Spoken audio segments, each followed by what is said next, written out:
I could feel the rise, the emotions start to come up my body. And I thought, it's okay. It's fine. We're all these little cubes on Zoom. No one will notice. I wear glasses. No one's going to notice. But it kept rising up my neck. I could feel the hot tears welling up. And I still thought it's going to be fine. And then I heard one of our co-founders say, "What is that sound? Is someone crying?"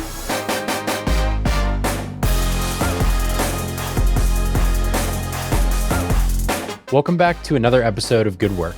I'm your host, Barrett Brooks. On this show, I interview world-class creators, founders, artists, and adventurers about the inside journey of outward success. If I've learned anything about what it takes to reach and sustain a world-class career, profession, it's that once you reach a certain level, there are no more tried and true tactics. Instead, we have to rely on our own vision and forge our own path forward. That's what the show is about. My goal is to do the research necessary to ask questions my guests have never been asked so that they can tell their stories in a way they've never been told. For you as a listener, I hope these stories will inspire you to find work that matters, to make a positive impact on your family, your community, and the world at large. My guest on the show today is Bonnie Wan. Bonnie spent 30 years in the advertising industry, eventually rising to partner and head of brand strategy at Goodby Silverstein Partners. She went on to win Ad Age's Chief Strategy Officer of the Year award in that role. But what she's perhaps best known for is how she applied her creative approach to advertising to improving her own life using a tool called the Life Brief, which became the subject of her book. That tool emerged from a critical period in Bonnie's life when she was, from the outside looking in, at the top of her professional game. But from the inside looking out, she was worried that her marriage might come to an end. She was working nonstop, and she didn't see a way out of any of it. So there's three things I think you're going to get out of this episode. First, we're going to hear about the obstacles Bonnie overcame to get here, including immigrating from Taiwan, overcoming bullying and abuse, and ultimately using her gifts to rise in her field of advertising. My hope is that this will inspire you to reflect on all that you've overcome in your own journey. The second thing is we're going to hear about why advertising and brand storytelling can be a force for good in the world, using a case study of a national campaign to prevent criminal activity online that Bonnie led at her advertising agency. And third, we're going to hear about Bonnie's current transition to what she calls her vocation, which I hope will serve as a reminder that change never ends in our pursuit of a world-class career.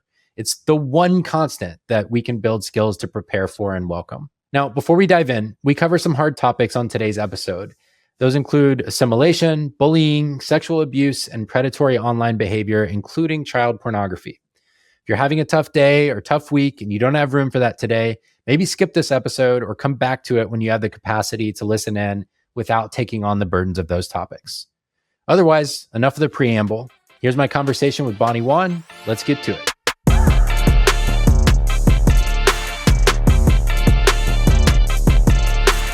Bonnie Wan, welcome to the show. Oh, thanks, Barrett. And I just learned that you're almost a neighbor. I know, we're like basically down the street. Huge missed opportunity for my one of my life briefs, as we'll get into, is having a really beautiful and welcoming podcasting studio where I can do live recordings. And so that's coming, but not here yet. Well, I'm here to help as soon as you have that. I might like be it out there.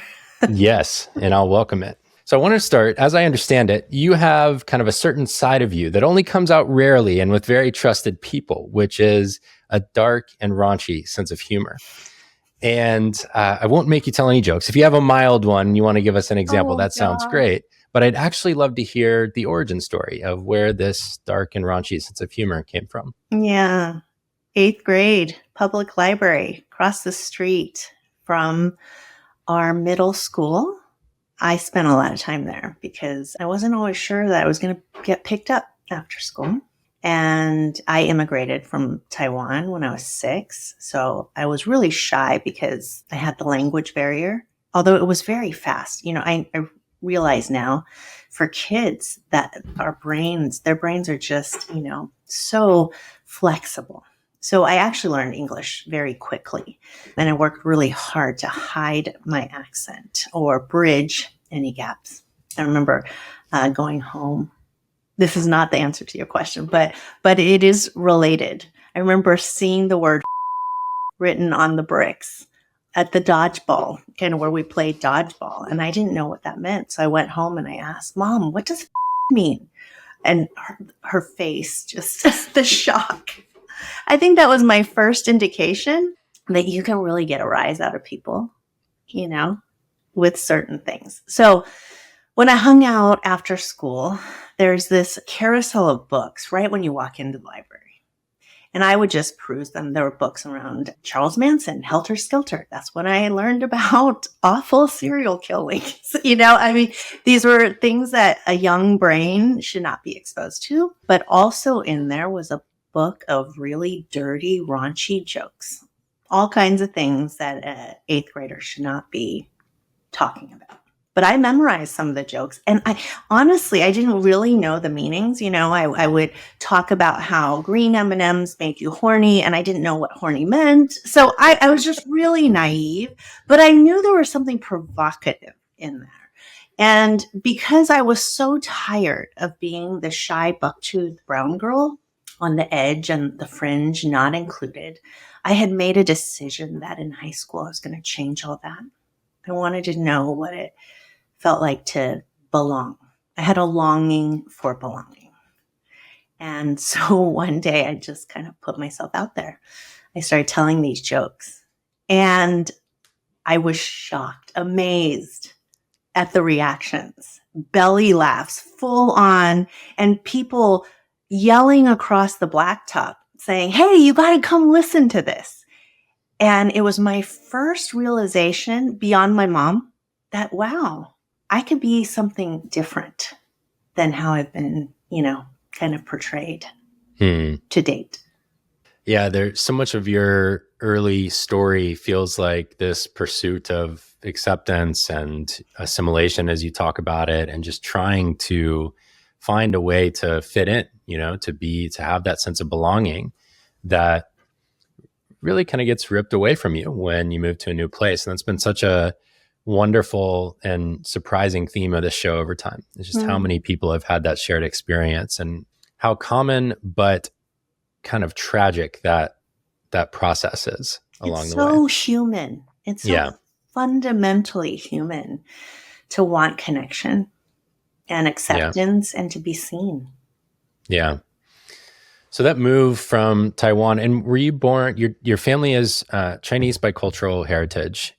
Were you born in Taiwan or were you born in China? I was born in Taipei. Okay. But both of my parents are from mainland China. Yeah, I should be specific, mainland China, not to get myself into any trouble around here. A lot of politics there. Yes. But they both fled China when the communists took over during the Cultural Revolution. And they met actually in the United States. Oh, interesting. They were both attending university here. They were 10 years apart. And my mom did not want to marry my dad. She wasn't into him. She was gorgeous. She was absolutely stunning. And he just chased her, round and around. She dated his friends, everyone but him. But finally, he scored and they got married. They went back to Taipei, got married, had me and then my brother. But my dad, I didn't live with him until I immigrated because he was here trying to make a living and establish himself so that he could bring us over. And my real first experience with the lack of acceptance was really through his energy, probably, because his family was a big, respected, established name in Asia. My grandfather has a biography about him.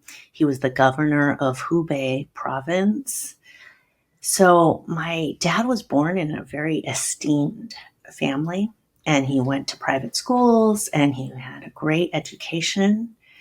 But when he immigrated to the US, and at that time, everyone in Asia, just the United States was on a pedestal. That's where wealthy people, privileged people sent their children to be educated.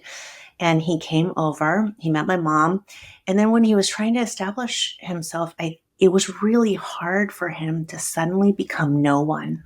In fact, at some instances, less than no one. given the discrimination and how, people viewed Asian men in particular. Asian women had a whole different set of barriers and challenges. The deferential, the beautiful, the, I don't know, here to serve in all kinds of ways. It really robbed my dad of his confidence, his pride, and he suffered the recessionary times. He was laid off several times and he became an alcoholic. And so when I moved in with him, when we all came over, it was a really tense and volatile household. So I had that at home, and then I was really on the outskirts of the social circles at school. So in a way, that longing for belonging was survival. It wasn't just, hey, I want to be an insider. I want to be a popular kid. I did. I thought that was fascinating. But it was more of a deep human craving. Yeah. Yeah. A sense of place, a sense of community, a sense of dignity, just all the things that come from being connected. The thing I love most about your book, The Life Brief, which we'll get into a little bit, is that it's really a biography. Mm-hmm. So I took this memoir writing class. Listeners will have heard me talk about this and talk about the category of kind of memoir plus. Mm-hmm. And this is almost like the inverse of that. It's a personal development book that's also a memoir. And I loved that. The parts I loved the most were your story. And I just made note of kind of the collective cost of coming to the United States on your family, of you assimilating in this longing to belong, of the bullying and the racism that you and your brother and your whole family encountered, your dad going from this respected place in society and having access to resources to being laid off, failing as an entrepreneur, his business failing, I should say, after he became an entrepreneur, the alcoholism, your mom having to go into breadwinner mode. There was just so much weight that came from all of this. And one of the stories that was most heartbreaking was you sharing kind of your sweet little brother coming to get you at the end of the school day and using this term of endearment for sister, which I'll mask her, but I'll say it is JJ, basically. Oh, very good. Okay, very great. Impressive for it. My wife is, she speaks Mandarin, and so I get a little bit of practice here and there. So I wondered if you just might share that story about your brother coming and calling to you and this kind of term of endearment from your language of origin. Yeah. First, to set the portrait, the picture, my brother was perhaps the most adorable little kid. He had that 70s bowl cut, but he looked like a little girl. In fact, a lot of people would say to my parents, oh, your daughter is so beautiful, so adorable. He had big eyes and this little adorable bowl cut. And he would come to my classroom and he'd stand in the doorway and patiently wait for me to walk home together. And Jie, he would call to me, and the other kids would just laugh. They just break out in laughter and then repeat after him with the, I don't even know how to call it, the fingers to the eyes slanting, chia, and it was really, it still gets me really emotional to think about it because I felt really protective of my brother. And at that time, it was just fine to have casual racism. That was just a part of the fabric. We didn't have any PC rules or, I don't know where we are today. I don't know what's happening today. I feel like I'm in another world. But during the 70s, that was just part and parcel for growing up, the cruelty of kids. And it was the era of latchkey kids. So parents were at work, kids were on their own. You had to fend for yourself. But I was okay for the most part with people making fun of me. It really just crushed me to watch it happen to my brother. Yeah, so much of my coaching work ends up relating to how the kinds of things you talk about in therapy show up at work. Mm-hmm. The old pain, the old habits, the old brokenness, and how that continues to show up in our lives. And no matter how hard we try and hide it, it's always there. And I think about that younger you, being so protective of your brother, and how surely that must have also been a reflection of the pain that you weren't even allowing yourself to go to from all of this at the time, because it probably would have just been too much. Disassociation, we call it, right? Yeah. Yeah. That started really young, along with the assimilation. Yeah. And it's only now in this period of adulthood that I really have names for that. I can see that show up. And it was survival at that time, because there's much more harrowing things that happened to me during that time that I didn't talk about in the book. Yeah. Yeah. And that is a particular, I think those slivers are the ones that really tattooed in me the nature of power and how powerless kids are to adults. It's very easy to take advantage of kids, how powerless girls are and women, and then how powerless immigrants are. And when you don't have power, you don't have voice, authority, agency, credibility, really awful things can happen. Yeah, you kind of end up invisible, disappearing. There's no one there to take care of your actual needs. Yeah. Yeah. So disassociation was literally my survival tactic. And, there was something that happened to me when I was 8. It was from my girlfriend's father, and over a sleepover. I was absolutely helpless. And also, it was such a introduction to something that I had not entered. Now I can recall all the steps that led up to him seeing me as an opportunity. But I didn't remember that moment, that night, until I was in my 20s. And that's how strong the disassociation is. Isn't that interesting how these things happen to us? I've talked a little bit about my experience with being abused as well. Well, I won't say as well, but I have an assumption about the story that we're talking about. It was in my 20s as well. I was sitting at this conference, and a speaker was on stage giving a talk called The Myth of Masculinity. His name was Lewis Howes. He's a big podcaster now. It ended up being a story about his experience being sexually abused growing up. And it was just like this curtain on my life fell down around me. And this distance I had created between my experience and my life, my life just completely collapsed all in one moment. It was like a black hole sucking everything in. And it's just so interesting how it comes back around. Eventually we have to confront these things if we're going to live fully, if we're going to really step into the life that we're meant for, I think. It's so true. I'm so sorry that happened. Yeah, I'm sorry it happened to you too. Thank you. And I know that black hole feeling, And what I've learned since is that it's not special to me. It's not just because I was an immigrant or just because I'm a woman, that it's so common. Yeah. And that's the horror of it. Yeah. This is why I just made a conscious decision after processing, confronting, integrating, that I was just going to talk openly about it. That one of the best things I can do, there's like a different set of things that men who have gone through this face, which is that it challenges all the ideas of strength, of power, of control that men are supposed to have, and all the things that come with, quote unquote masculinity. So many men go through it too.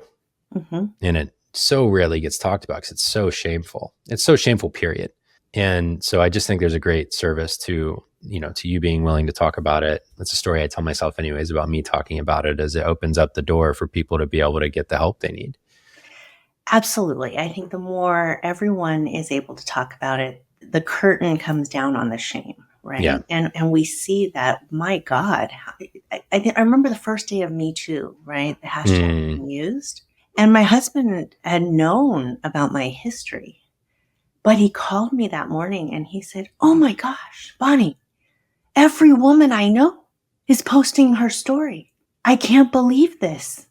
And I said, "Wait a second, you've been living with that story with me for so long." But it was in that moment of how prolific it was that it really sunk into him what kind of society and culture we were living in.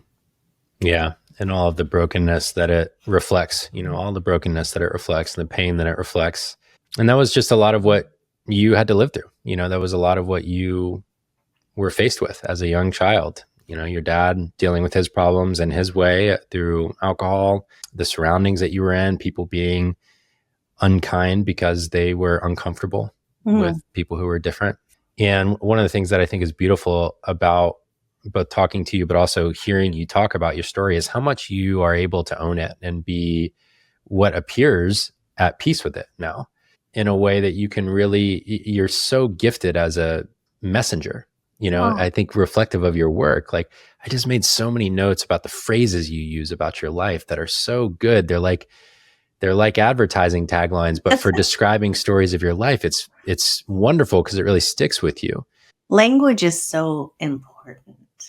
Writing, I have discovered, you know, and the different forms of writing to uncover what we've buried inside, letting the pen lead, not planning the writing.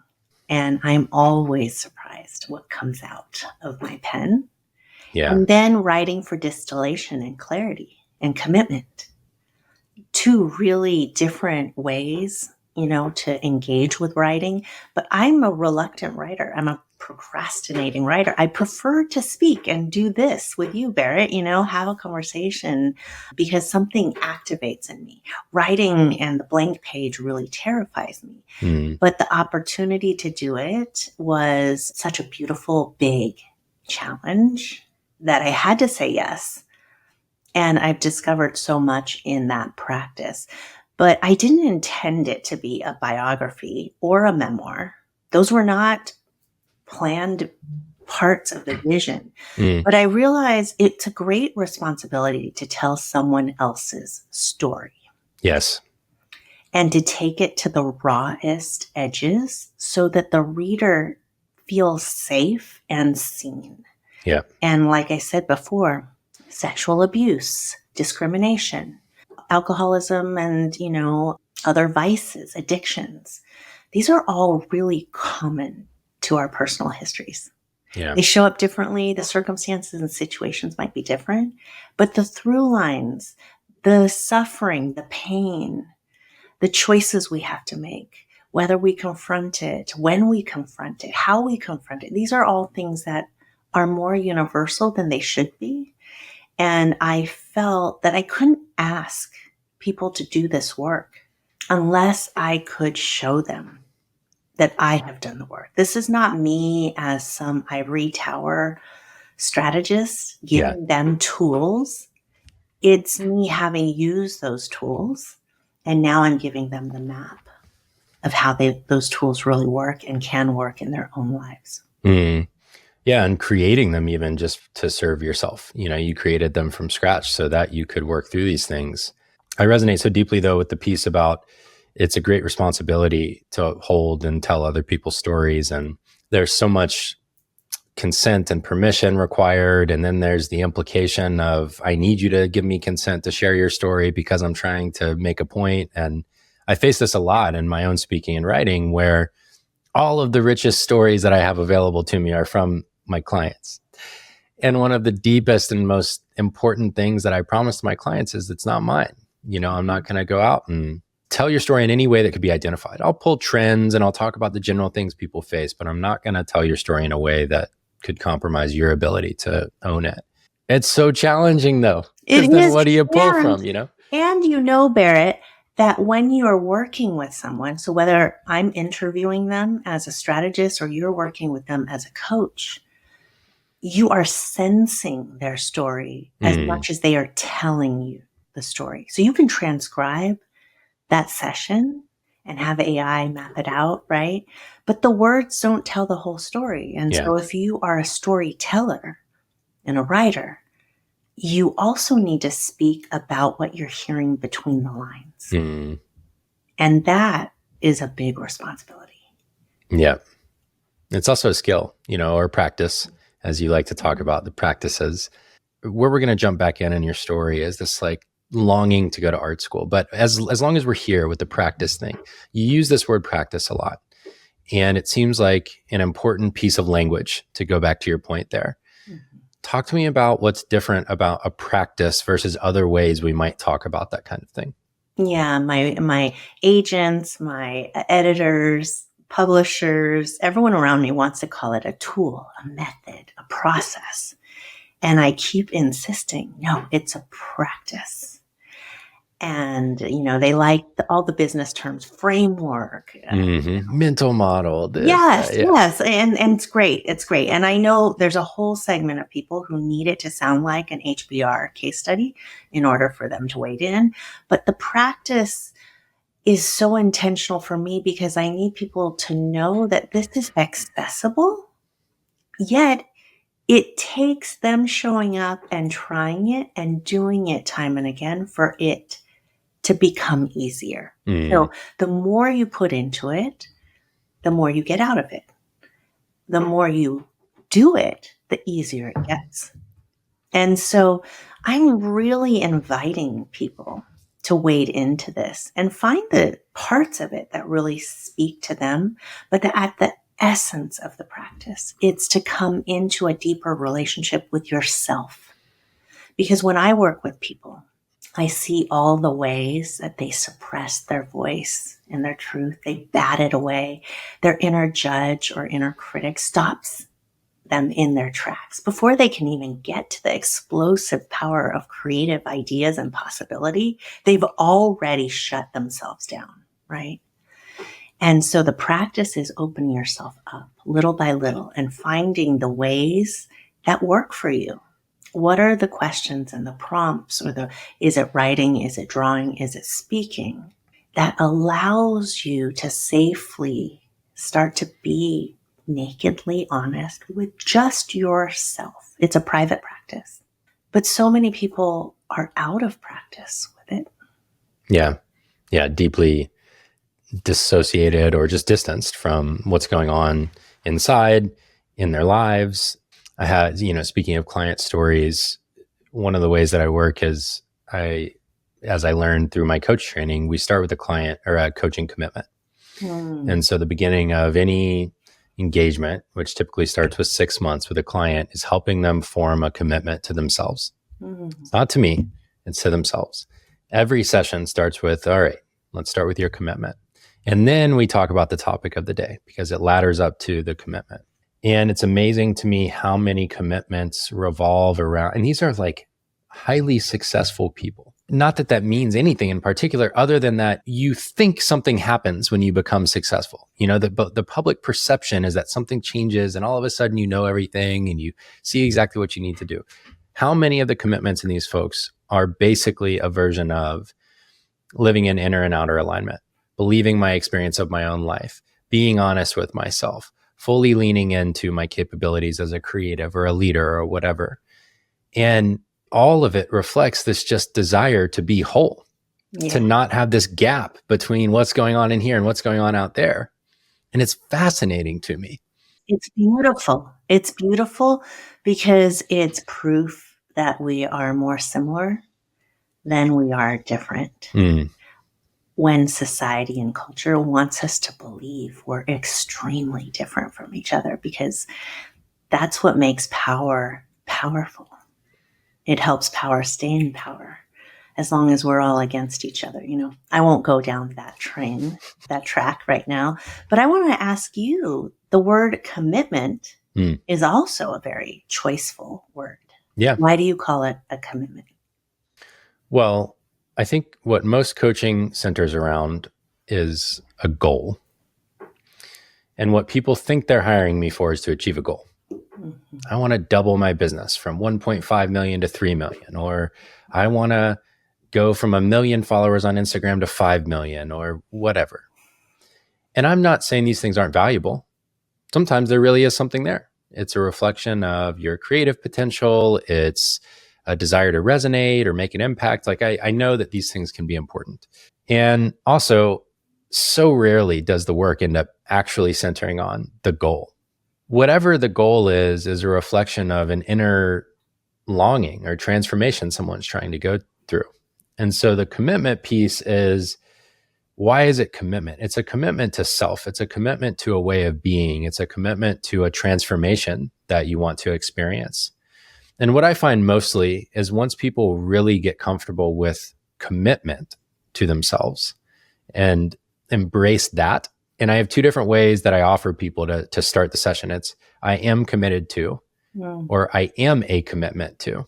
Mm-hmm. Tell me the difference. So the coach training program I went through is called Presence-Based Coaching. It's beautiful. It was founded by, I'm going to forget his name in the moment, weirdly. Doug Silsby, good grief. It's like the thing I'm most steeped in. Doug Silsby founded it. He died about a decade ago, tragically, of lung cancer. And one of his mentees took over the business, BB Hansen. And she has been the primary trainer that I've trained under and my coach for a period of time. And so I learned this from them, and I want to make sure I give credit where it's due. So I am now, we could call it like a disciple of presence-based coaching, teaching my learnings. The difference between these two things is really the sensation it creates in your body. And I hear you talk about this a lot, actually, the felt sensation of things, like feeling into when you write down anything in response to one of the prompts you give people, one of the penetrating questions, as you call them, that you ask. What does it feel like in your body? And people will hear this and they're like, in my body, I don't know. Here's what my brain says. And so the difference between I am committed to and I am a commitment to, I experience it as a difference between what my brain thinks and what my body feels. I am committed to feels more logical. It's more brain centered. And I am a commitment to feels more embodied, more present, more whole, I guess. I love that. It reminds me a lot of Gestalt therapy. Presence coaching, which is very embodied and believes that your body tells the story. Whatever you're feeling right now has a story behind it. I'm a huge fan of getting embodied, especially in this neck up world that we live in now, right? Technology is so beautiful that you and I can talk like this, even though we're only blocks away, roads away, but we can imagine we're worlds away. But it is very neck up. And I work with a lot of neck up clients, right? Where the intellect is on the pedestal, but there's knowledge and then there's knowing. And the knowing exists in a deeper part of ourselves. You want to call it a heart, your instinct, your intuition, your gut, whatever name you want for it. That's where the truth lies. And as a strategist, that's what I'm trained to hear, to look for, to unlock, is someone's essential truth. And when we unlock that, or those, it can be plural, that's the heart of transformation. That resonates with me. It's interesting. You talked earlier about how frameworks and mental models and process and all of this can appeal to a certain type of, a certain segment of people who would benefit from the work, but it may not resonate as much with other ways of describing a practice. Or I find that similarly true with the body, the somatic experience stuff, which is kind of how we refer to it. And the thing that helped me embrace it at first, because I have this aversion, like most people do, to, you talked about in your book, personal development or coaching even as a practice. And so I had to do a lot of my own work around, can I embrace this enough to be this?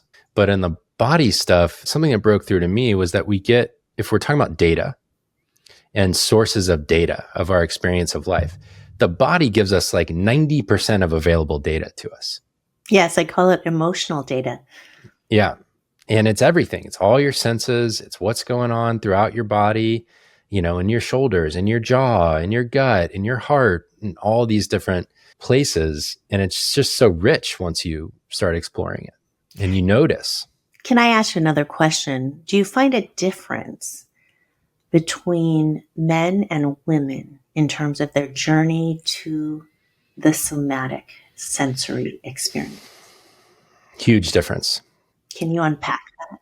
Something I notice about, and I want to get your perspective on this too, because obviously we represent two different perspectives on it.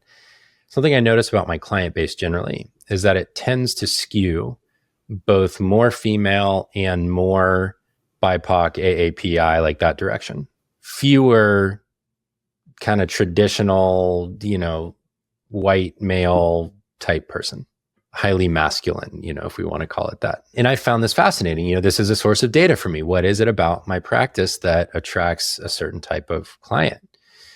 I'm certainly not putting it out there in that way or specifically naming it in that way, but I do think it's something about the approach. I think that a highly kind of stereotypically masculine, successful man, especially white men, have a harder time with soft stuff, as they might refer to it, or woo-woo stuff, as they might call it, And I have a hard time when it gets called that, because then I feel like I get on the defensive and I get reactive, and it's like, oh, I'm trying to justify myself to my peers, and I have all my own relationship to that.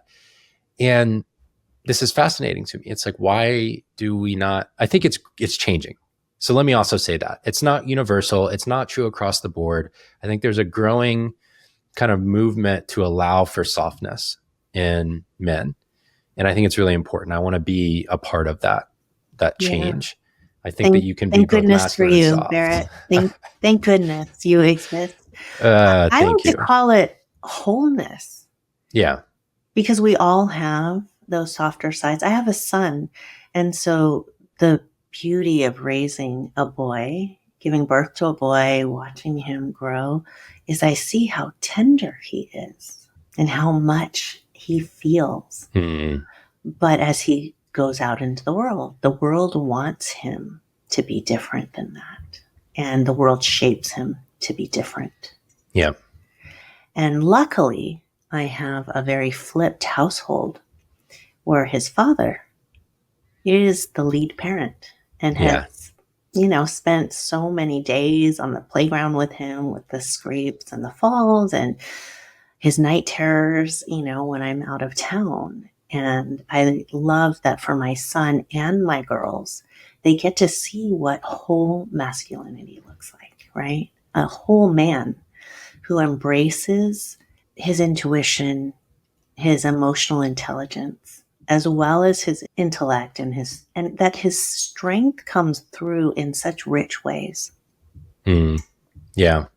It's a beautiful thing. I think there's a corollary to that, which is having a mom who's the breadwinner. So I had my mom on the podcast, actually. Some folks will have listened to it. Some folks will have said, I'm never listening to 2 hours of you and your mom. I love that. My mom was the breadwinner as well. And she was a really strong leader and executive in business. And I imagine you all face similar things in your journeys through the world of business and male-dominated hierarchies and just all of the things. And I notice in myself that I show up with a lot more softness and wholeness and tenderness because my example of leadership in the workplace was my mom. And my example at home was a very in many ways masculine dad, but who was also taking care of us. He was cooking our meals and taking us to practice and whatever else. And just that dynamic, that default dynamic of observing the world and how it works shapes something. It shapes something deep in you. Yeah. So I love that for your kids. And I think I have a funny story. My middle daughter, so I have 4 kids, and she is very much the middle. So she has an older sister who acts like the oldest, of the 4, because girls mature more than boys. My son is technically the oldest, but my number 2 kind of beats him but she's the first to learn a lot of it, to hit all the stages. But my 3rd, who is the true middle child, said to me recently, I think just last year, we were in the car together, and she says, Mom, I remember the moment I found out that not all women need to be the breadwinners. Like that you are actually not as common as I thought. And she goes, I was so relieved. Isn't that funny? And I thought, oh, okay. Yeah, relief. She was like, I don't want that pressure. Yeah. It's fascinating just how that default dynamic shapes so much, I love that she has choice. Yeah, exactly. And that comes back to that wholeness piece and really this central question of what do you really want? What do you really want? And breeding that in, it's something I hope to breed in my kids, that they don't lose so much touch with that question along the way. Yeah. That they have to really dig through cruft to get back to it. I have an add to that question because I love your commitment, the difference between I am committed or I am Mm. commitment. I was recently at Yale. I'm on the board of a new program at Yale that helps C-suite executives define what's their next chapter because we're all living longer. 50% of the children who were born in the year 2000 and forward, 50% of them are going to live till 100. So we're going to have more centenarians. So we're going to have to reimagine what retirement, that last chapter, the third chapter of our lives looks like. In this program, and part of it is taught by a professor from the School of Divinity. And he's written a book very similar to mine, but much deeper philosophically. He really reaches back to the roots of Buddhism, Christianity, Greek philosophy, even, literature, and it really unpacks at a deep level. And he gave me the next level question. So I start the book with this question: what do you want? And then I add on to it because the beauty of words is you can really change the emphasis and dynamic of a question, just like you did with what is your commitment? But I add on and I say, in your heart of hearts, what do you really, really want? Mm.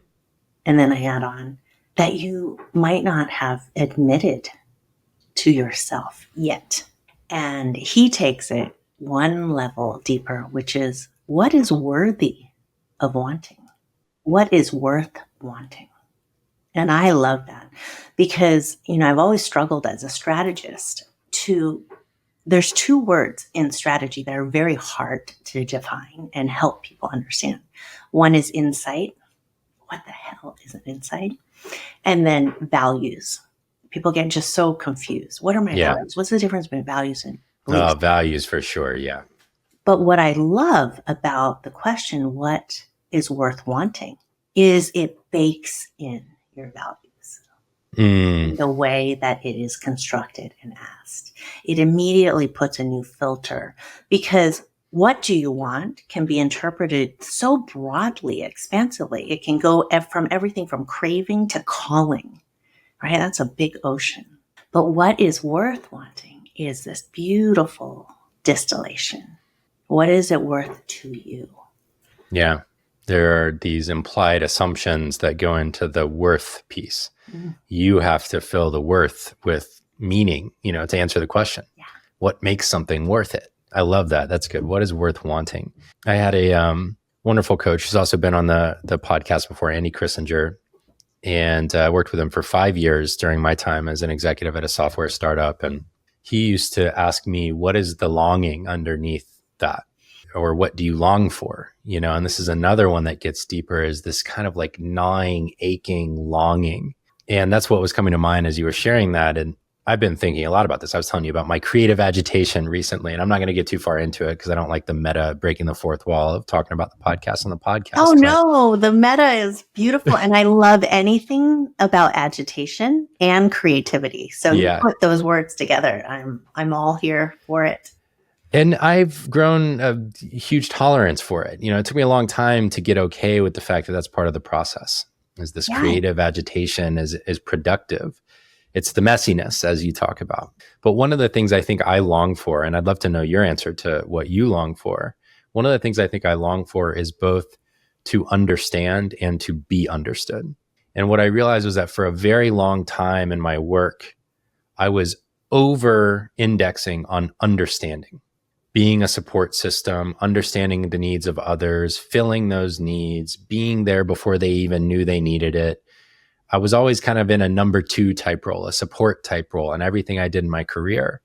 And so much of going out on my own again for the second time and launching this business a couple years ago was leaning into the being understood part, the expressing myself creatively and trying to communicate something about my view of the world now and what I see from my seat, having focused so much on understanding others for so long.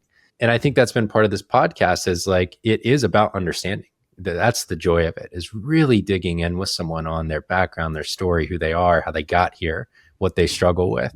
But the reason I don't just shy into the background the way a journalist interviewing someone would, because that's the teaching, right? you're not supposed to be in the way, is it's not just about that. It's actually about the balance, about seeing each other in Yes. conversation. Yes. That connection, right? The interplay Mm-hmm. is so important because I think that's what allows you to access even deeper riches Mm. than just the factual, let's mine the surface. Yeah. I want to go back to what you said about creativity. Creativity is inherently agitating. If it was easy, it wouldn't be creative. Then it's already done if it's comfortable. And I think that's the hardest thing about being a creator because you have to mine deeper. You have to ask more penetrating questions. You have to sit with those questions, let them stir. If there were easy answers, then it's not going to ever break through. It's, Mm. you know, so that was hard for me too as a strategist because just like diversity, it's inherently uncomfortable. And you have to embrace the agitation of creativity or the discomfort of being different. Sameness is so comfortable, fits like a glove. And that has a role. That certainly has a role. But we have really overemphasized comfort, convenience, and defined happiness with those two terms. We want ease, and our struggle to get ease makes life so much harder. But we know that the beauty of growth lies in agitation.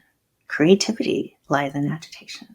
Learning from people who are vastly different from us is uncomfortable because those differences force us to examine ourselves through a new lens and then also practice deep empathy for walking in somebody else's shoes. And I think what I long for is for more people to want to embrace that discomfort and see it as part of the definition of a good life. This reminds me of this quote you had in the book.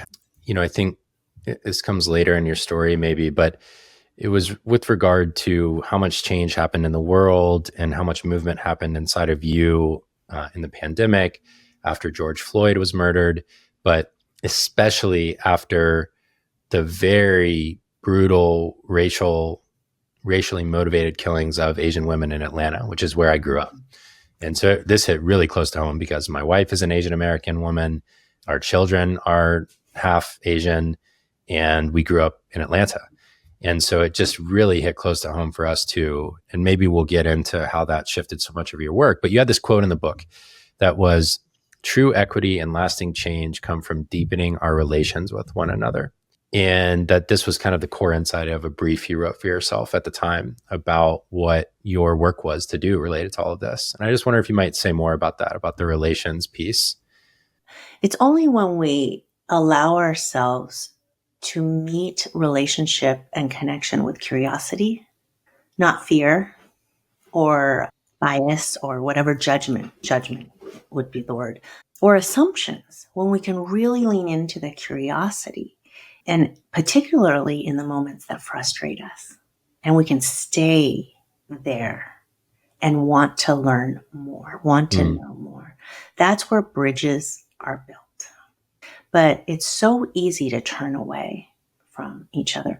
And as a leader, parent, spouse, all those roles, it's so easy to be too busy to engage at those deep levels. It's hard as a parent to really listen and create space to hear your child and see their perspective. As a leader, I spent so much time with the other leaders because politically that's what happens, right? Leaders hang out with leaders and you talk about leader stuff that nobody else knows about because it's under the tent. That's how we call it, right? The big business decisions. But it takes you further and further away from how employees, your people, are experiencing the company, experiencing the changes happening all around the industry, and then experiencing what it's like to be vulnerable. And again, like in my childhood, not on the inside of the business.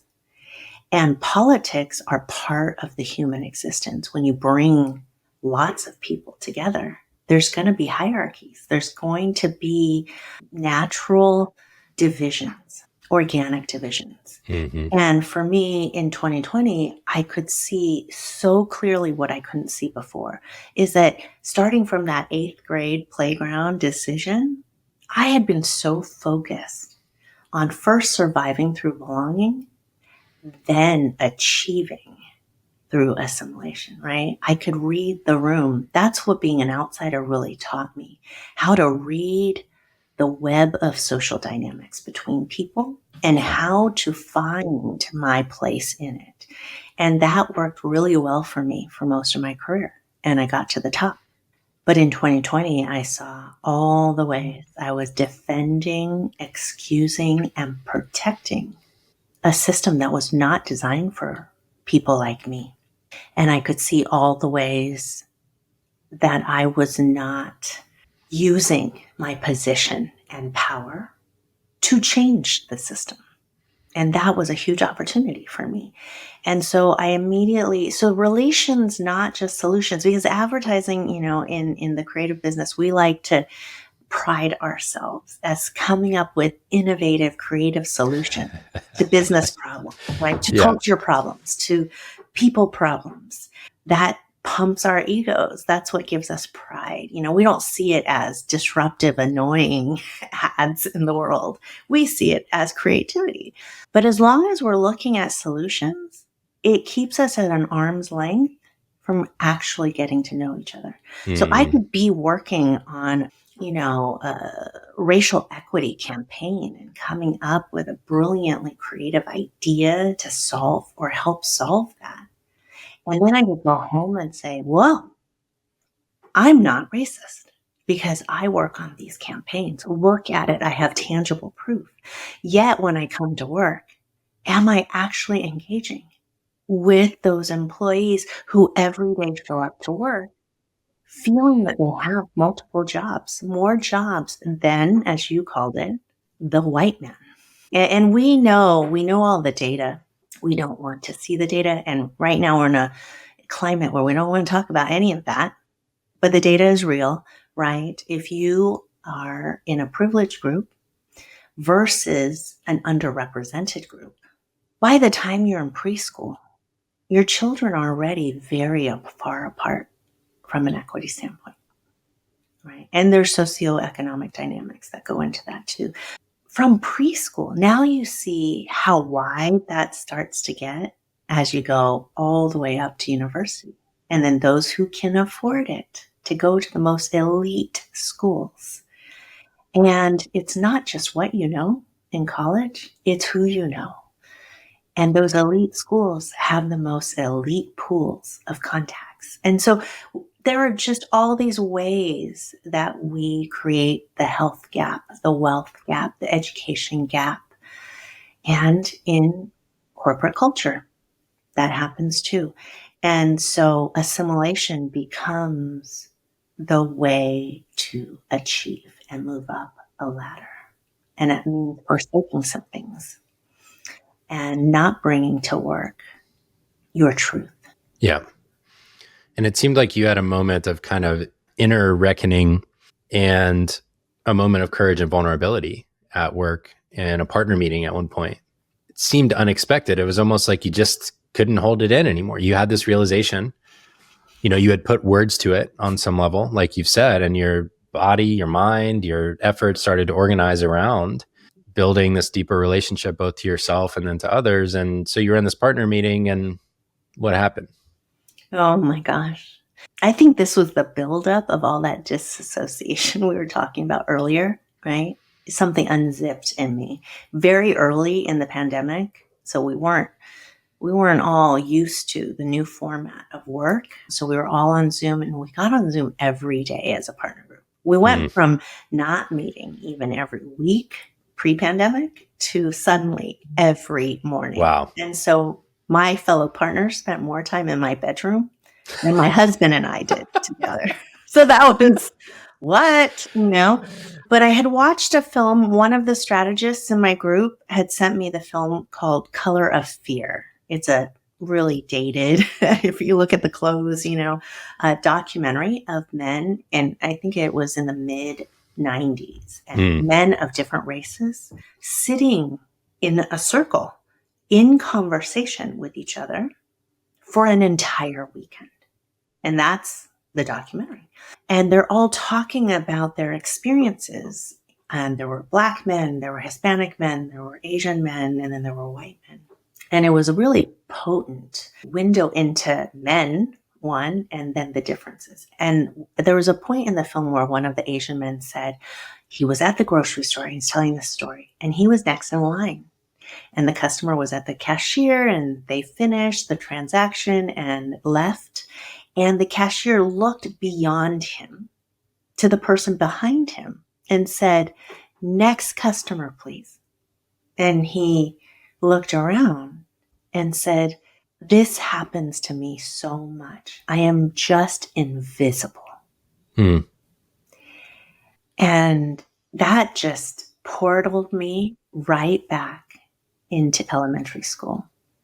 The young buck-toothed brown girl in the corner, invisible. And it just unzipped in me when I saw that moment in the film. And the next day at our partner meeting, and I had sent an email the night before to all the partners saying, please watch this film. Please give it a shot. Because there were so many truths happening. I think two of the partners did it, and I understand why. But in the partner meeting, somebody said, well, we really need to respond to our Black employees. This was just immediately post George Floyd. And we need to respond and help our Black employees. And the revelation I had had overnight after watching the film is we have to own the problem. It's only until leaders own the problem that we solve the problem. But if we see this as somebody else's problem, we can support them, but they are the solution to fixing their own problem. That divide is not going to breed change. And so one of the partners read a letter in the meeting, and it pointed a finger at the partner group and said, "Oh, you're all hypocrites doing all this racial justice work when you are an all-white partner group." And boom, there was my invisibility. And how did it hit you in the moment? How did you feel it in the moment in that meeting as you heard this? I heard it and immediately thought, there are two Asian partners. It is not an all-white partner group. So I spoke up and I said, well, we should address that letter, but we also should point out that we are not an all-white partner group, that we have two Asian women in leadership. I stopped there, but I could feel the rise, the emotions start to come up my body. And I thought, it's okay. It's fine. We're all these little cubes on Zoom. No one will notice. I wear glasses. No one's going to notice, but it kept rising up my neck, up behind my eyes. I could feel the hot tears welling up, and I still thought it's going to be fine. But then they started to spill over and run down behind my glasses on my cheek.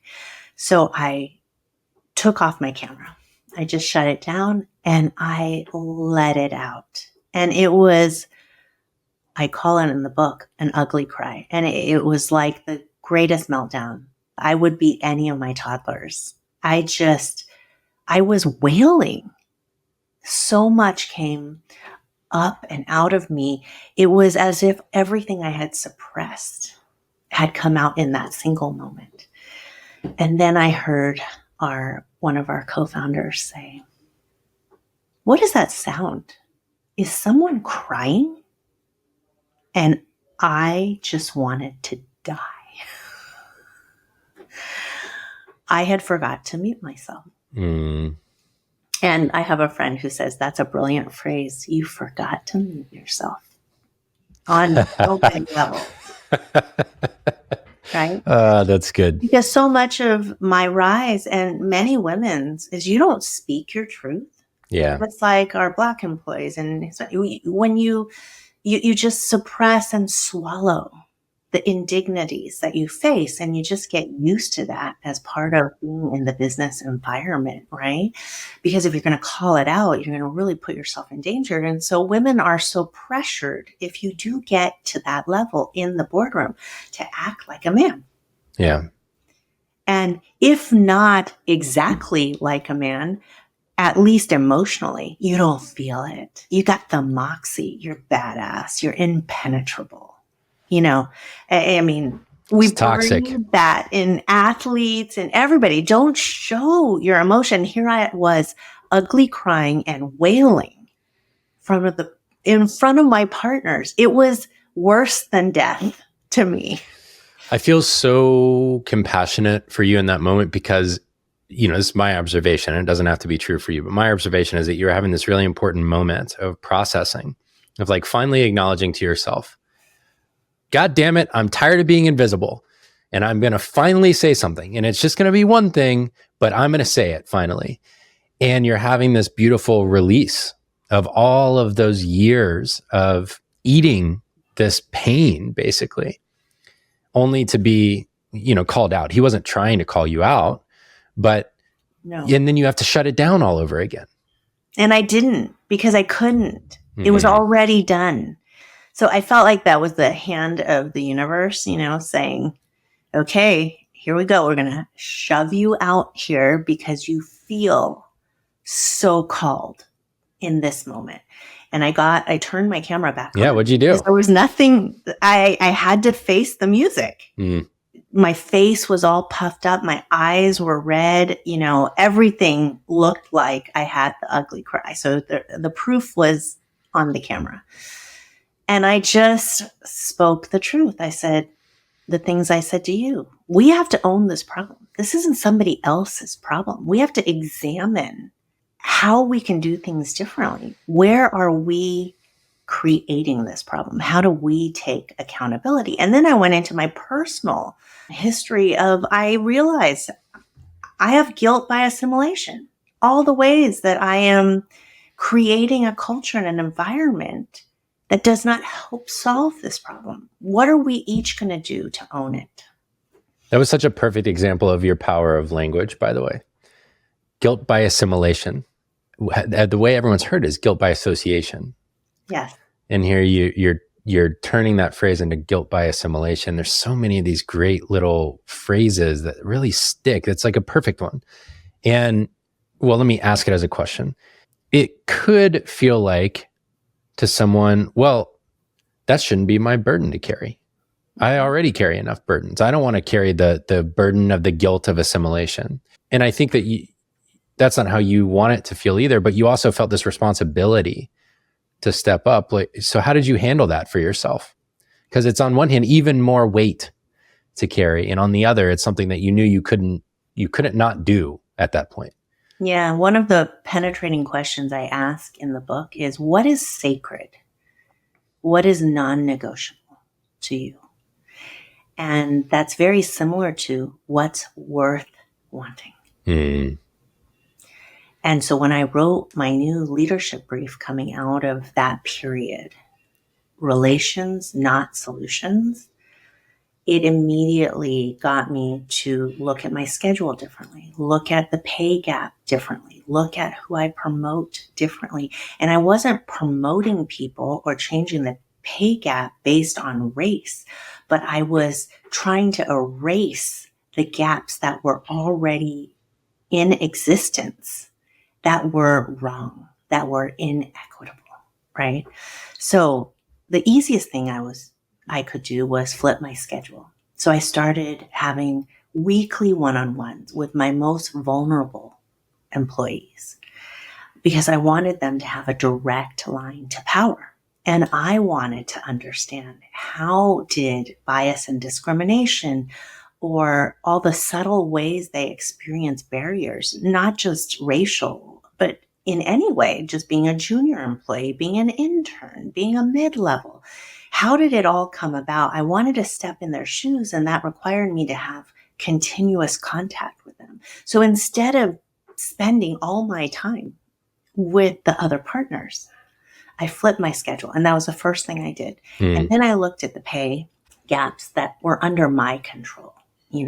I couldn't do anything about the other departments, but I saw how quickly, one, men and women, that's the highest populations, right? If you're going to look at gender, men would negotiate so hard upon interviewing, and they'd immediately get a higher salary, right? Whereas women would be much more thoughtful in their assessment. They'd say, I'm really strong here, but here's what I want to work on, and I'm here to do it.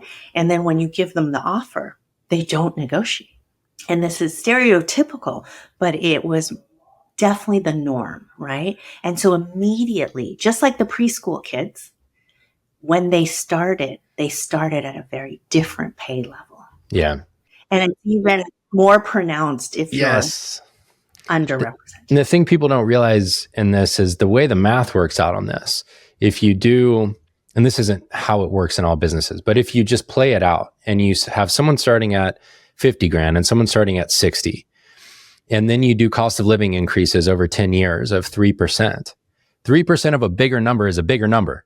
Yes. And so the gap gets bigger and bigger and bigger in real dollars over time.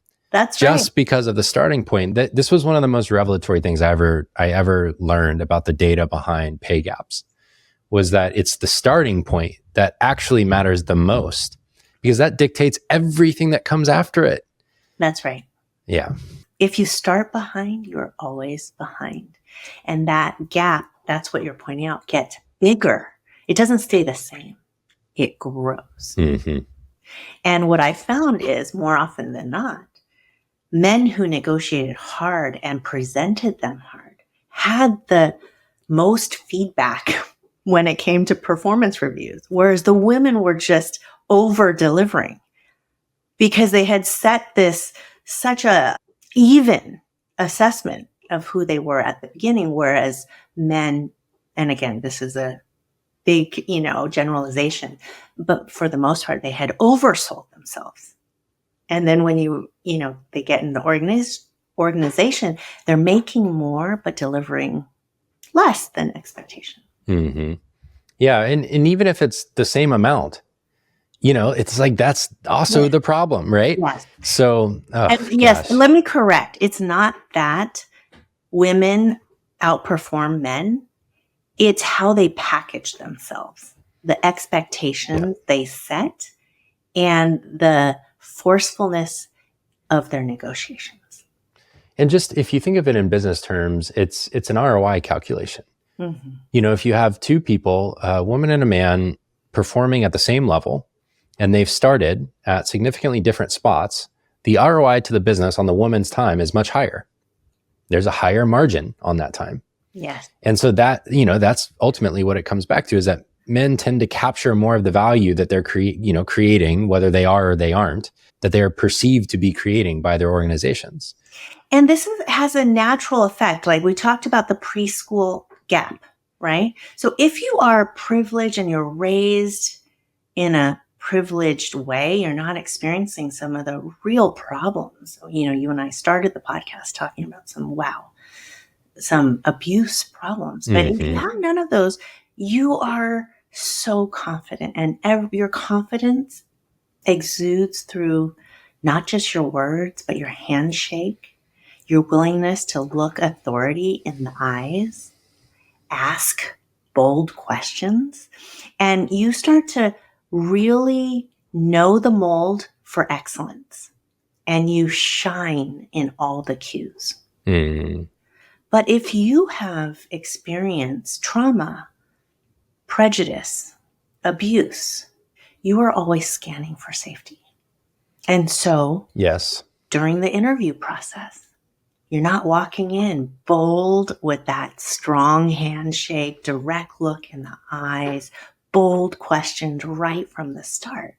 And guess what happens when they assess which candidate do we want to hire?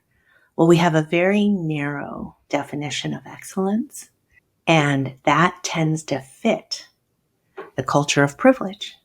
And until we can expand it and see people in a more empathetic way and look for other cues.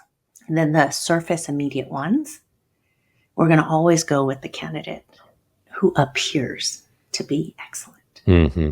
Most matching the existing patterns that we've seen, which are based on a very selective piece of data. So maybe I'll give a quick little word of encouragement to folks listening to this part of the conversation, and then we'll take a break and we'll come back for the second half. So my word of encouragement is that I think it would be easy maybe to hear this conversation and look at the systems that are in place if you are from a background that is underrepresented or underprivileged or didn't have economic resources, or you faced abuse or neglect or some of the things that we've talked about.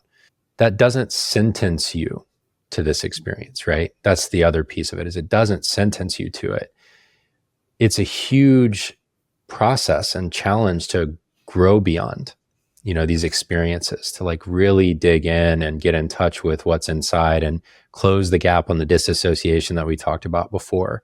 But it is possible. You can, I call it integrate the experience. You can confront it and get okay with it and accept it and forgive yourself and integrate it in a way that it does give you power. And the power of healing from trauma and moving beyond these experiences is that now you've seen the well of strength that you have within you. Yes. This is my experience of it anyways. Absolutely. And that becomes a freaking superpower. And so you have to work really hard to get, it's so painful. Practice. Yes.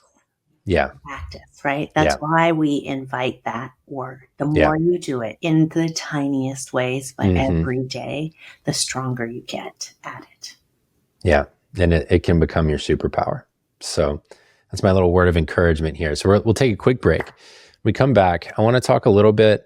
One of the things that gets missed in a lot of the interviews I listen to with you is that when we're talking about you sitting in a partner meeting, you were a partner at a very well-known advertising firm and head of brand strategy doing incredible work. And often that whole thing gets skipped over because the starting point was kind of the breaking point of all of that in your book. So I want to capture some of that.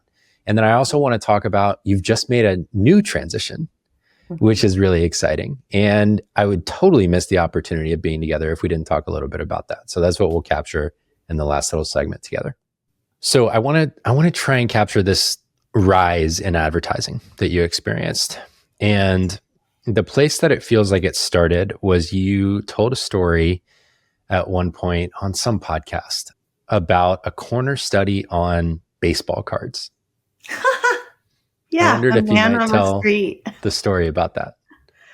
Oh my gosh, I was an NYU student living the big city life. I mean, New York was so different than the South Bay beach town I grew up in California.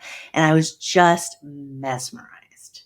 And I was ambitious as I was at NYU and I was like, yes, this is where I belong. I took a job at the Peninsula Spa, which was at the top of the Peninsula Hotel on Fifth Avenue, to meet ad execs.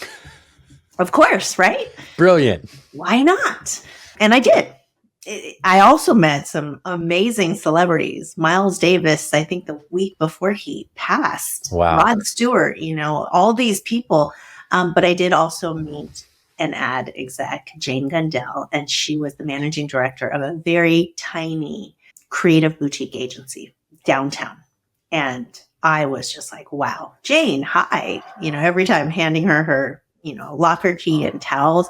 And finally, after I don't know how many months, she said, hey, Bonnie, I hear that you are really interested in advertising. Do you want to come and work for us for 3 days and stuff envelopes? Because we're doing a mailing for new business. So I'm going to date myself if I talk about the age of technology. I entered advertising. So I said, yes, I am there. And then the day came and I caught the flu. And so I was so sick, hacking, coughing. And I was like, I am going, come hell or high water. I am doing this job, not letting this opportunity go. So I showed up at the agency and I did my best to mask my flu. but it started coming out because I was licking envelopes, right? And I was hacking, coughing. They put me in a completely empty office in another wing of the floor. And that was fine by me. I just sat and I said, I'm going to get through as many as I can. I don't know how many I got through, but I stayed till 2 a.m. And somebody had to come find me and give me the keys to the agency. I mean, that would never happen now. You trust this strange young girl. They gave me the keys. I locked up the agency and went home and came back and did it again. I did that for 3 days and they said, we have to hire her. She's nuts, just nuts. And so that's how I got my first opportunity. But then I volunteered to go interview people on the street corner about baseball cards because we were pitching a baseball card brand and company. And I said, yes, I'll do that.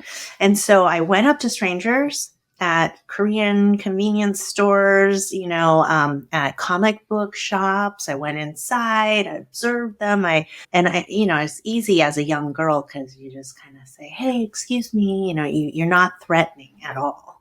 And in New York, that's a good thing. Although I think it takes a lot to threaten a New Yorker. So I did that and I came back with my findings and I'm sharing it with the two of the partners. And the head of strategy said, oh, you're not an account person. You're a strategist. And that's how I became a strategist. It's such a good origin story. It's so good. Did you even know anything about baseball at the time or you were just doing the assignment? Wow. I did know a lot about baseball, but not baseball cards. I was the baseball scorekeeper in high school and that's friends hilarious. and friends with George Brett. So George Brett would come in when he was on the Kansas City Royals and play the Yankees and give me free tickets when I lived in New York. That's awesome.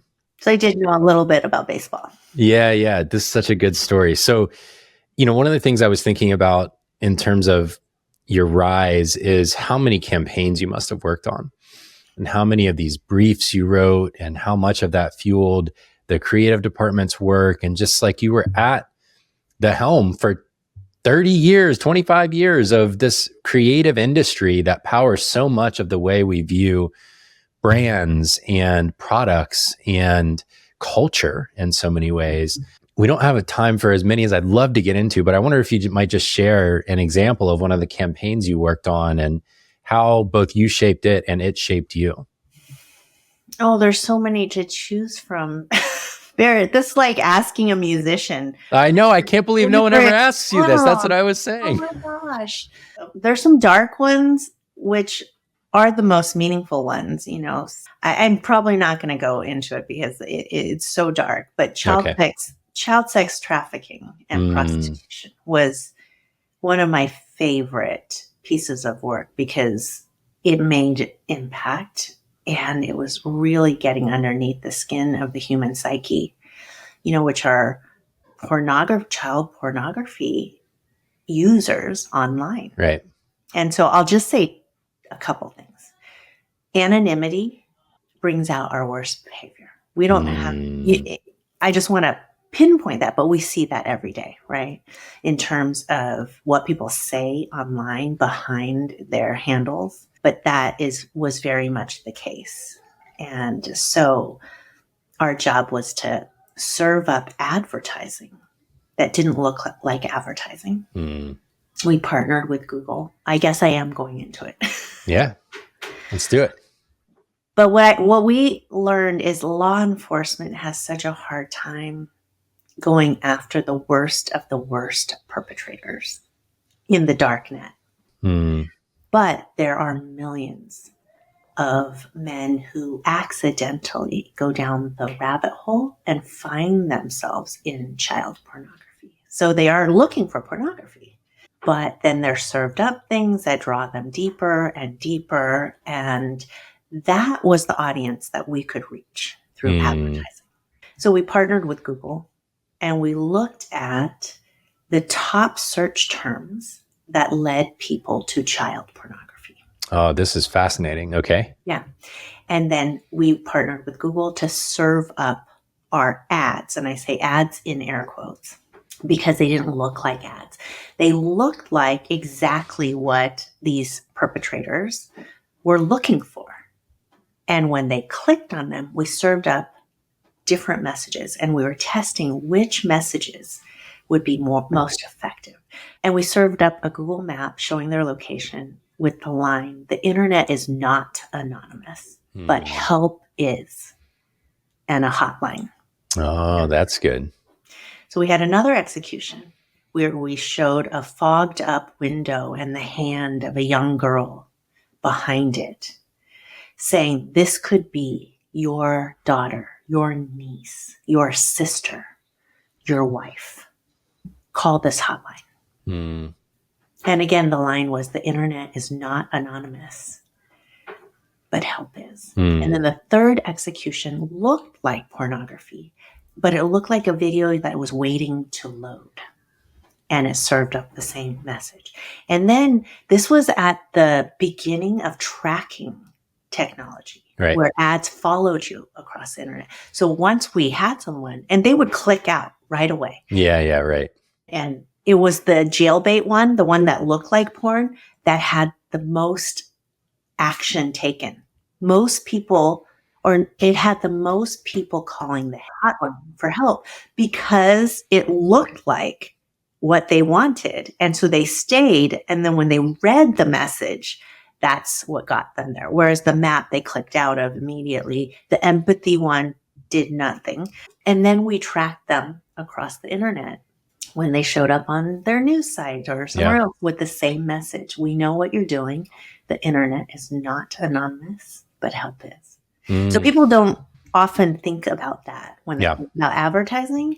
They think about Super Bowl ads, which we did plenty of. Right. Part of plenty of those. But it's really about, how do you understand the psyche of the audience, and how do you use communications and creativity to drive behavior change?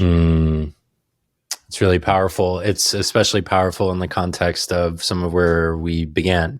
So I won't overemphasize that, but I relate to this on two levels. One is, we had to think a lot about this when I was in software, as we opened up a free tier of our software, which allowed people to build kind of small websites and landing pages. One of our primary concerns was, by making it free and inherently anonymous, because you can sign up with any email address, do we expose ourselves to nefarious users, who want to spread things like child pornography? And we did a lot of work on, how do we prevent that? What's the best practices here? How do we detect it once it goes live? And it's surprisingly difficult. So I love hearing this story about a different way of coming at the problem of, since it's difficult to get rid of all the material, how do you stop the usage of it? And then the second thing is, it makes me think about, before I had the curtain drop moment, I volunteered at a camp for abused and neglected children who were in the foster care system in the state of Georgia. And it was this beautiful experience. I ended up serving as chairman of the board of the organization. And I didn't yet realize why I was so connected to it, like why it mattered so much to me to help these children in this situation. And of course, now I can look back and see, like, oh, a part of me knew, like, that was me trying to heal, and also through helping others heal. Well, that's why our intellect doesn't always serve us, right? Yeah. There's something deeper inside you, your intuition, your somatic, sensory engine operating at a different level. Yeah. That's really beautiful. Thanks for sharing that. I'm actually really glad you went there. It's a great example of the experience. I like to go to dark places. I think we talked about my dark humor, but I also like to examine the darker shadow sides of the human experience. I think acknowledging it allows us to be more honest about the fullness of the human experience. That's my take anyways. So there's so much here I wanted to get to, and we're running out of time. So what I want to do is I want to hear what your experience was like the moment you found out you were making partner. Oh, gosh, good question. I didn't believe it. I didn't know how to feel because it was never on my radar. And in fact, this is what makes it such a good story and such a good descriptor for our leadership at that time. I was living in Portland because my first creative brief for my life, my first life brief. Take our time. Took us from the Bay Area where our agency is headquartered and took us to Portland, Oregon, where we could shift the makeup of our marriage and our roles. So my husband could afford to step back from his work, become the lead parent. And I was able to take a 4-day week instead of a 5-day week and work remotely. This was 10 years before the pandemic, and we even had words for it.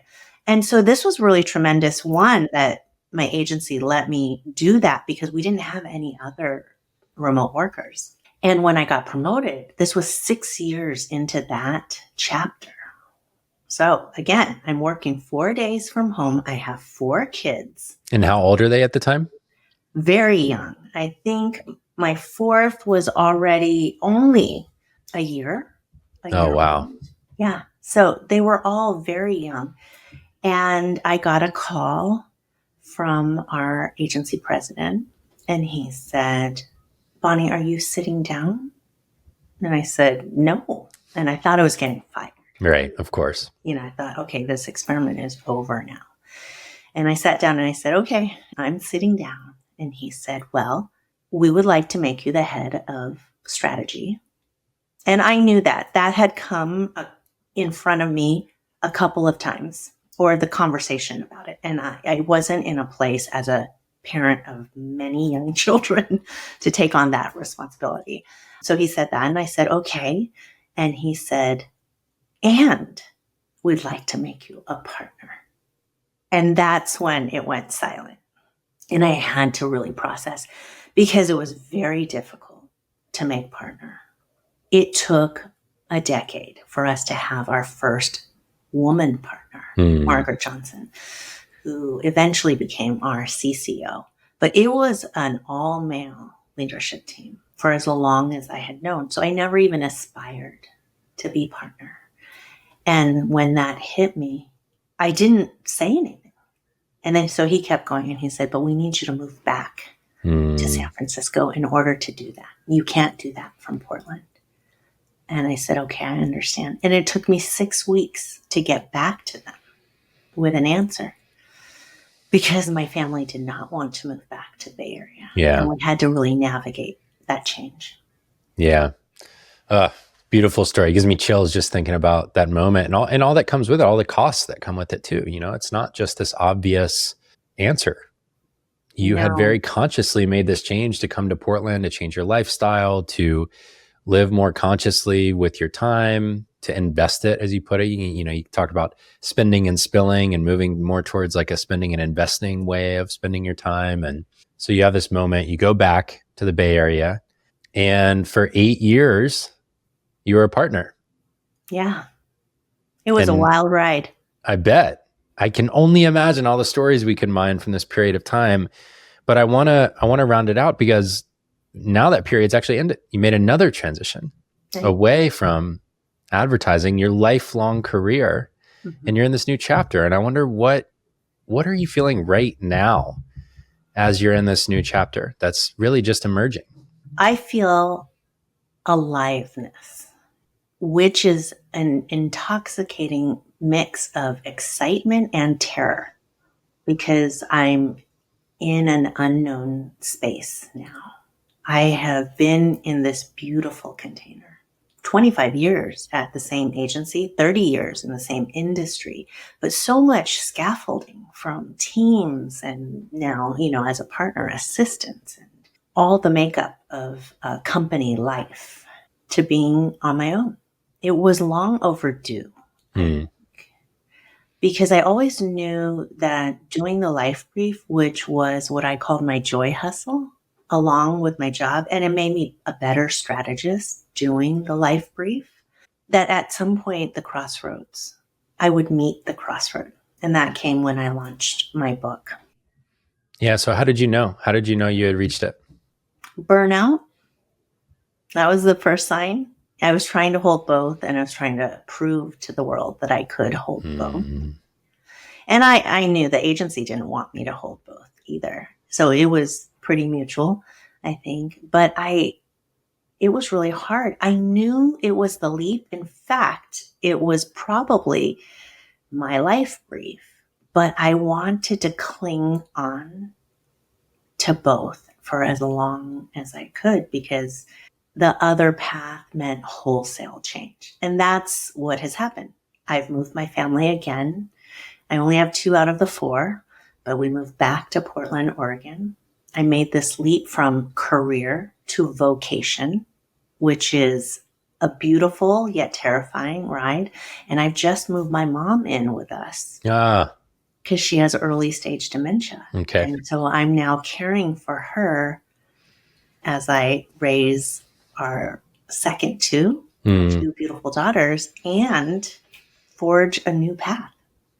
It's beautiful. I derive meaning from the shift from career to vocation. Everyone might not. I wonder what that means to you, the shift from career to vocation. There's 3 types of work. There's work.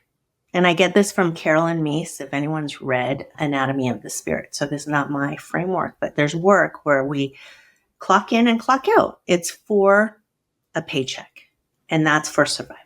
And then after that, many of us discover a career, something that we want to go from beginner to expertise, really dedicate ourselves because it unlocks a passion or a curiosity or an interest, right? And that acceleration and climb to get better and better at it and get to the top of your game is gripping for that middle stage of our lives. Mm-hmm.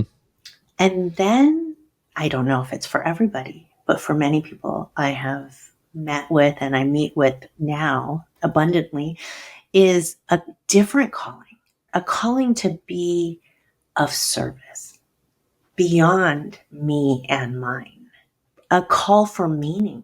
And I think that call for meaning is easy to dismiss because it is scary. Anais Nin has a great quote. Many people prefer the certainty of misery to the misery of uncertainty. Yes. And I had to face that myself. But the call for meaning eventually gets so loud that you'll take a risk. And that's the risk. I want to be of greater service.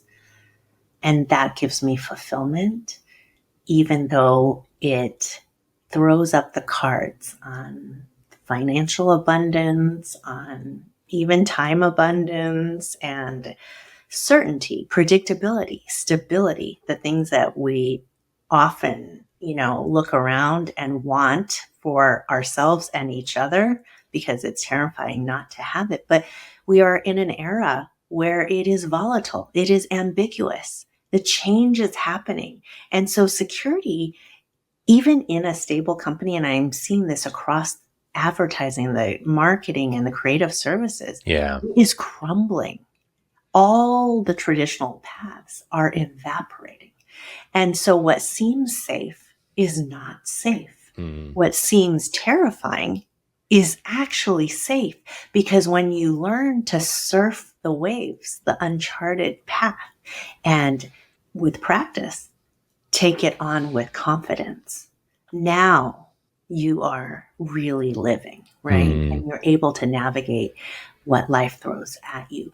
But you need to have a very clear compass. And that's why the life brief is so important for me at this point is it's helping people get in touch with their essence, their truth, their voice, so that they can pivot, take turns, meet the twists whenever they show up. Yeah. That's really beautiful. One of the things I noticed is how much of our reading interests overlap. You talked a lot about David Brooks's book, The Second Mountain, beautiful example of him talking about this transition. Talked about David White's The Three Marriages, another wonderful book. Anais Nin, her work, their work. And there was one, you talked about The Psychology of Money and Morgan Housel and how that landed with there's so many good ones here. And your book, The Life Brief, fits right in to this kind of category of different ways, deeper ways of looking at life, work, love, all the things that really matter at the end of the day. So I love hearing just how it's sitting with you. So I'm going to transition So I have two questions I always end on. The first one is, what is the most beautiful version of the future that you are working to bring or to make true? Oh my gosh. It's a future where people are very clear about their truth and they use that truth to guide their agency, and that we live in a culture of accountability, and that we harness technology to forge more equity, and we aim our values towards the collective, not just me, myself, and mine. And that work falls into 4 different categories, not just the paid work, but also our gift work and our homework and our self work. And that's from Charles Handy. But that we have a much more celebrated harmonization between the 4 types of work that all make for a rich 3-marriage life, as David White paints it, right? That we're all pursuing a second mountain existence, as David Brooks puts it. And we're so tuned in, and we see that we have agency and accountability, and that harmonizes our own inner game. And as you do this work, as you make this transition into this period of vocation, you pursue your second mountain, pursue this beautiful future you just described, who are you becoming in the process? Well, the first trade-off, and it's a beautiful one, is I'm less egoic, because advertising is a big ego place. And I'm more humble, and there's more humility in how I show up. More openness and more desire to really hear people, see people, sense people, and understand them. And to serve them with my clarity of my strategist's clarity, right? Where I can hear the truth, detect the truth, and pick it out, pull it out, hold it up for them, and express it in a way that enlivens them and helps them see all kinds of possibilities for where they can aim that truth. Beautiful. Bonnie Wan, thank you so much. It's been wonderful. Gosh, thank you, Barrett.